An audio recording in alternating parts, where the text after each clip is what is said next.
गरुडगमन तव चरणकमलमिह मनसि लसतु मम नित्यम् गरुडगमन तव चरणकमलमिह मनसि लसतु मम नित्यम् मनसि लसतु मम नित्यम् मम तापमपा गुरुदेव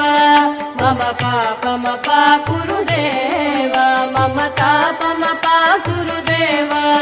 मम पापमपा गुरुदेव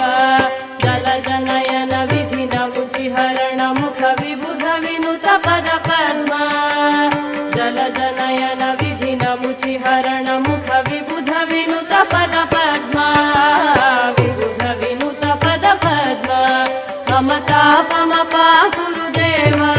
मम पापमपा गुरुदेव मम तापमपा गुरुदेव मम पापमपा गुरुदेव।